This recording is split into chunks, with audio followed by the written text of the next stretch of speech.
बिस्मिल्लाहिर्रहमानिर्रहीम अस्सलाम वालेकुम। मैं अल्ताफ नबी ते तुसी देख रहे हो साडा चैनल अल्ताफ यार। अगर मेरे पॉइंट ऑफ व्यू नाल मैं थोड़ा जिहा डिस्कशन करना इस जरूरी समझदा कि इनू अगर मेरे पॉइंट ऑफ व्यू नाल देखोगे तो तुसी अपने ट्रांसपोर्टेशन का पूरा इदारा देख लो कि उस दे विच कोई भी गड्डी खासकर जी साडी लोकल ट्रांसपोर्ट जिथे वो कहते हैं ना जी अपना एक मखलूक ते एक अशरफ अल मखलूक, ठीक है जी। अशरफ अल मखलूक तो जी वो कभी DH रही है, कभी बैरियर टाउन च रही, कभी इस्लामाबाद के कुछ फेजेस या गुलबर्ग वगैरह च रही है।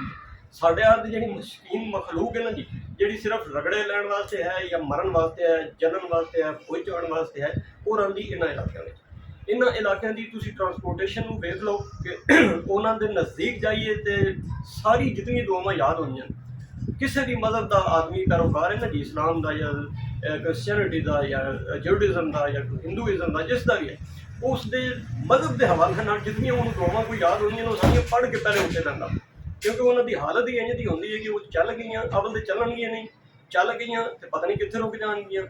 अगर रुक गई अपनी मंजिल मकसूद तक पहुँचणगियां या नहीं ये कोई गारंटी नहीं होती। किहड़ी जगह ते वो तुहानूं तंदूर आर या वो क्या दिन जनाब वो भट्ठी दाने भुनण वाला भुन के रख देंदियां, जिवें कि इन्हें 8 जुलाई 2023 ਦੇ ਵਿੱਚ ਹਰਵਾਲ ਦੇ ਵਿੱਚ ਕਾਮਰਸ ਕਾਲਜ ਦੇ ਸਾਹਮਣੇ ਹੋਇਆ, ਜਿਹਦੇ ਵਿੱਚ ਸ਼ਾਇਦ ਬਾਈ ਉੱਥੇ ਮੌਜੂਦ ਸਨ, ਜਿਨ੍ਹਾਂ ਨੇ ਰੈਸਕਿਊ ਕਰਕੇ 7-8-10 ਜਾਨਾਂ ਜਿਹੜੀਆਂ ਉਹਨੂੰ ਬਚਾਉਣ ਦੀ ਕੋਸ਼ਿਸ਼ ਕੀਤੀ और बचाव ਹੋਇਆ अलहमदुलिल्लाह। महाराज इस तरह उसके ये है कि कोई 5 ਤੋਂ 6 बंदे जोड़े हैं उन्होंने खिलाफ एक FIR कट्टी गई है, जिसे ड्राइवर उस तो बाद अड्डे जोड़े चलाने वाले हैं या गड्डी के मालकान या अड्डे के ड्राइवर हैं, बड़े इस तरह 4-5 बंदे हैं। हालांकि ये FIR जी है ओरिजिनली तौर पर RT सैकटरी साहब के खिलाफ बनती है कि ये जोड़े 7 बंदे कतल होए। मैं इन्होंने हादसा नहीं कहना, मैं इन्होंने कहना जी प्री प्लान मर्डर है, एक कतल, ठीक है। क्योंकि असी गरीब आदमी तो मर जाए तो बस मर गया, वो मर गया तो भी फायदे का कि उत्थे 4 सियासतदान आएंगे, कोई हाथ छत चुकनगे, कोई 4-5 फोटो शोटो बनाएंगे, ठीक है जनाब। तो उस तो बाद जनाब कोई 1000-500 रुपया कट के उन्होंने हाथ रखेंगे कि थोड़ी भाई जी जान की कीमत, थोड़े माँ बाप की जान की कीमत, थोड़े छोटे छोटे मासूम बच्चे जोड़े उत्थे सड़ के शहर भाई पुकारदे हुए उत्थे कोयला बन गया, उन्होंने कीमत है 10-15 हज़ार रुपया, 2 जफ्फियां ते 3 फोटो बने, ठीक है जनाब। ये है साड़ी इंसानों की, साढ़े जो इंसान आवाज छोटे छोटे या तबके कीड़े मकोड़े रहने हैं, बाकी लोगों की नज़र ये है साड़ी अगलियत। इसका पर्चा RT सैकटरी के खिलाफ कतल का मुकदमा होना चाहिए। उस तो इलावा साढ़े जो इलाके के MLA और MPA इतने हैं, ये शायद भाई की कोई कंट्रीब्यूशन नहीं है, ये सिर्फ मेरी ज़ाती तजदी है और मेरी अपनी राय है, मैं वो पूरे लेवल कर रहा हूँ, ठीक है जी। उन्होंने खिलाफ होना चाहिए। और इस तो इलावा जिन्होंने पिछले 15-20 साल तो ना तो इतने रोड कोई ठीक किया जनाब, ना इन्होंने गड्डियों को पूछा जाता, इन्होंने गड्डियों के मौत का समान हर वक्त होंदा। ये समझो कि एक ऐसा एटम बंब है जिहदे उत्ते साडे बच्चे, बीवी, घर वाले असीं सारे रोज़ सफ़र करते हैं, पेड़ बकरियां 13 बंदियां की गुंजाइश होंदी इस गड्डी दे विच, और इस गड्डी दे विच बैठे होंदे 22 तो 23 तो 24-25 बंदे, ठीक है जनाब। ना इसकी कोई बारी है, ना बूहा है, ना ड्राइवर ट्रेंड है। सारे तो पहले ड्राइवर गड्डी बाहर सारा सिगरेट ला के मुँह चाट लैंदा और पीछे गैस वाला सिलेंडर पे सवारियां भी यही करदियां, सवारियां कोल कोई अवेयरनेस नहीं, वो बाहर खड़ोतियां रहणगियां घंटा, क्यों गड्डी के विच बहणगियां, बह जाके सिगरेट ला के जनाब वो फूके मार, ठीक है जनाब। इस अवेयरनेस के वास्ते कोई काम नहीं है।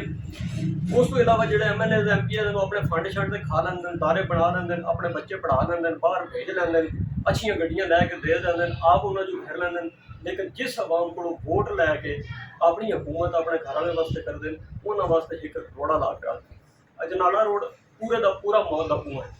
ठीक है जनाब। ढाल सिक्कियां रोड पूरे का पूरा मौत का कुआं है, कोट मोहम्मद रोड पूरे का पूरा मौत का कुआं है। किसी जगह पर गड्डी ठां ठां कर दी ब्लास्ट हो सकती, ठीक है जनाब। इस पर कोई नज़र नहीं, ये उन्होंने खिलाफ होना चाहिए सी, MLA MPA के खिलाफ होना चाहिए सी, और जितने साढ़े इस डिपार्टमेंट के रेलीवेंट जितने लोग हैं, ठीक है, उन्होंने सारे के खिलाफ कतल का मुकदमा होना चाहिए, ताकि लोगों को पता चले कि इंसानी जिंदगी की अहमियत की है। तो आवाम के अगे भी इल्तजा है कि इन्होंने लोगों ने अगर कुछ नहीं करना, कि जो तुहाडे कोल आंदे ना, इन्हों कम अज कम तुसीं वो लोग हो जिहड़े साडे बच्चे मार देंदे हो, साडे घर उजाड़ देंदे हो, सानू सड़न बुझण वास्ते छोड़ देंदे हो, लेकिन जो असीं सड़ बुझ जाते हैं तो सानू झूठियां तसलियां और अपने फोटो बनाने वास्ते और 6-7 वोट अपने होर इकट्ठे करने वास्ते, और इस तरह महकमियां के लोग 2-2 हज़ार, लाख रुपया, 5-5 लाख रुपया साड़ियाँ मईतां का ऐलान कर देंगे हो कि जनाब ए जख्मियों वास्ते 50 हज़ार है, کہ تسی صرف زخمی ہوئے تسی اگر مردے تو تمہیں اسی لاکھ دیں گے. المیہ دیکھو جڑا بڑے لوگوں کو اس میں لائیں اور عوام بھی اس کے خلاف احتجاج کرے تاکہ یہ ہمارے روڈز ٹھیک ہوں, ہماری گاڑیاں ٹھیک ہوں, اور خاص کر وہ جو کچھ ٹریفک محکمے کے لوگ یا وہ سارے جو اپنی منتھلی اور ان کے چکر میں پڑے رہتے ہیں کہ یہ انفٹ گاڑیاں کون ان کو سرٹیفکیٹ جاری کرتا ہے اس کے چلنے کے. وہ کسی کو آپ 100 دے دیں, 500 دے دیں, 1000 دے دیں یا اوپر تک, وہ یہ اڈے والے گاڑیاں کیسے چلا سکتے ہیں جب یہ اوپر تک اپنا معاملات سیٹ کرتے ہیں, اس کے بعد یہ ایسی گاڑیوں کو روڈ کے اوپر چلا سکتے ہیں. تو وہ ان سب کو کریں تاکہ آنے والے وقت میں یہ تکلیف سے باتیں, کڑوی باتیں میں اس لیے کر رہا ہوں کہ جناب یہ واقعہ آج ہوا ہے 2 گھنٹے بعد, یہ کل پھر درخواستہ ہو سکتا ہے. اور کل کے واقعے میں جو شاہد بھائی اس گاڑی میں موجود تھے, انہوں نے اپنی جان, یہ ان کی ٹریننگ تھی, ان کا پولیس کا محکمہ ہے, انہوں نے اپنی جان جوکھم میں ڈال کے, انہوں نے اپنی جان کی پرواہ نہ کرتے ہوئے 8-10 لوگوں کی زندگی بچانے کی کوشش کر لی ہے. لیکن پتہ ہے کہ کل خدا نخواستہ اگر کسی جگہ پہ یہ واقعہ دوبارہ ہو جائے جیسے ہماری گاڑیوں یا ہمارے روڈ کی صورتحال ہے, تو وہاں پہ شاہد بھائی نہ ہو یا شاہد بھائی جیسا کوئی بندہ نہ ہو, تو آپ امیجن کریں کہ اس میں سے ایک بھی بندہ بچ کے باہر نہیں. ٹھیک ہے, اس میسج کے ساتھ اپنے الطاف نوید کو آپ آج کے اس پروگرام سے